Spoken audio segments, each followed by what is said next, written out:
Hi everyone.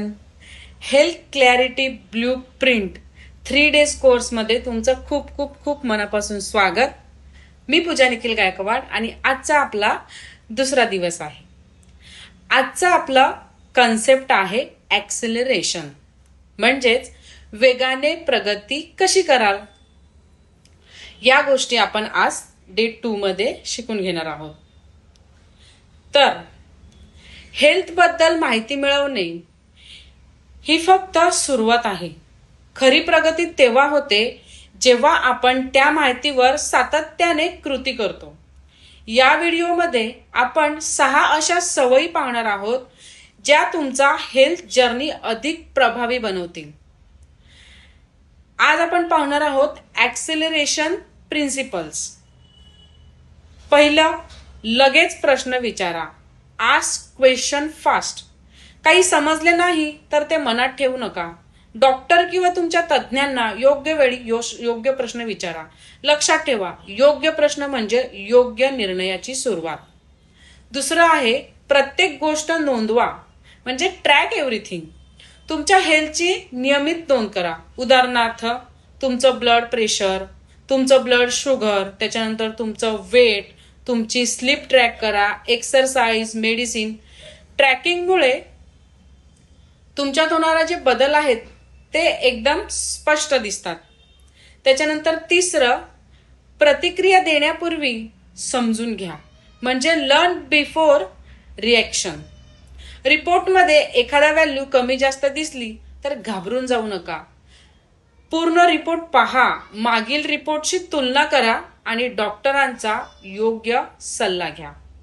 चौथी गोष्ट म्हणजे तज्ज्ञांच्या मार्गदर्शनाचे पालन करा, म्हणजेच फॉलो एक्सपर्ट्स गायडन्स. गुगल किंवा सोशल मीडियापेक्षा तुमच्या डॉक्टरांचा सल्ला अधिक महत्त्वाचा आहे. स्वतःहून डायग्नोसिस किंवा ट्रीटमेंट करू नका. पाचवा आहे, दर महिन्याला प्रगती तुमची काय झाली आहे ते तुम्ही तपासा, म्हणजेच रिव्ह्यू प्रोग्रेस. महिन्यातून एकदा स्वतःला विचारा की माझ्या हेल्थमध्ये काय सुधारणा झाली किंवा कोणत्या सवयी माझ्या टिकल्या आणि अजून कोणते बदल मला आवश्यक आहेत. 6वे म्हणजे सातत्य ठेवा, म्हणजेच स्टे कन्सिस्टंट. मोठे बदल एका दिवसात होत नाहीत. दररोज छोटी ॲक्शन दीर्घकाळात मोठा परिणाम देते. Consistency is the key to better health. आता तुम्हाला एक ॲक्शन ॲक्टिव्हिटी करायची आहे. आजपासून तुमचा हेल्थ ट्रॅकिंग शीट सुरू करा. त्यामध्ये खालील गोष्टी तुम्हाला लिहायच्या आहेत: डेट, तुमचं वेट, तुमचं ब्लड शुगर, तुमचं ब्लड प्रेशर, त्याच्यानंतर स्लीप, एक्सरसाइज, वॉटर इनटेक तुम्ही किती करता, त्याच्यानंतर तुम्ही मेडिसिन्स कुठले कुठले घेता आणि डॉक्टरांची व्हिजिट आणि त्यांचे नोट्स.